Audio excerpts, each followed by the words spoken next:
John, yeah, Ruth is back now with us, and she has a recipe for what she is calling overnight chocolate oats. Not just oats, overnight chocolate oats. Right. So I like that. I know in the morning it can be kind of crazy, parents trying to get the kids off to school and get themselves ready. So sometimes you want a good, healthy breakfast that's quick. That's right. And especially in our household where my husband teaches school along with farming, we have chores in the morning. I substitute teach, and so sometimes the phone rings at 7:15. Can you be at school at? It's like, what's for breakfast? So we have a real simple one, and we start with a half a cup of rolled oats. I use the old-fashioned, or you can use stone ground or steel cut. That's the right name for it. Steel cut oats. I get the right words. And then we add 3/4 of a cup of milk to it.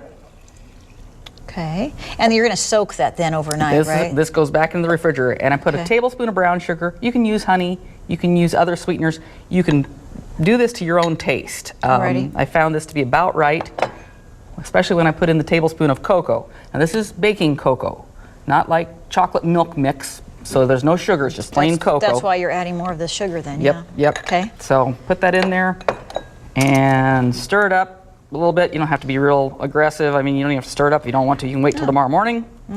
So put that, and then you're gonna put a lid on it and put it in the refrigerator overnight. Okay, and then the next day? Next day, you can take it out and eat it cold. Okay. I prefer at this time when we have all these cold temperatures to microwave it about a minute. Take the lid off, put it in the microwave for about a minute, give it another stir, and then you can put in all these other things if you want. Various toppings. Right.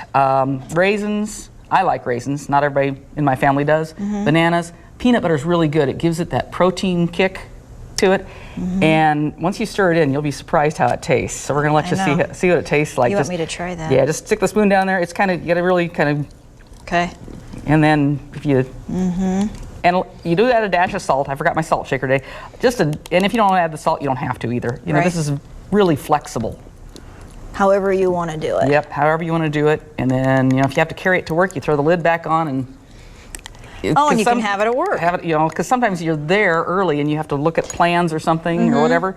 You got that chance to kind of inhale breakfast. Well, it's kind of like, you know, when you're at a hotel and they have oatmeal and they have all those toppings, and I walk away thinking, man, I need to do that at home. I need to have craisins or bananas or whatever to add to my oatmeal. It makes it more fun. It is, it is. Okay, I'm going to give it a try. You bet. It's very good. Yeah, and it gets that chocolate fix. Yeah. That I found that I don't need to have a candy bar or something because I've got this chocolate fix here, and it's a lower sugar chocolate fix for a lot of people. And the oatmeal's and you've got the whole grain in there, and it'll stick with you for a long time. Yeah, so either the steel cut or the old-fashioned. Old-fashioned is better. You can use quick oats, but it just gets a little too smooth for my taste. You know, I like a little more substance to my oatmeal. Makes sense. All right, and we will have this recipe on our Pure Nebraska Facebook page after the show. Great. Thank you, Ruth. Back to you, John. All right.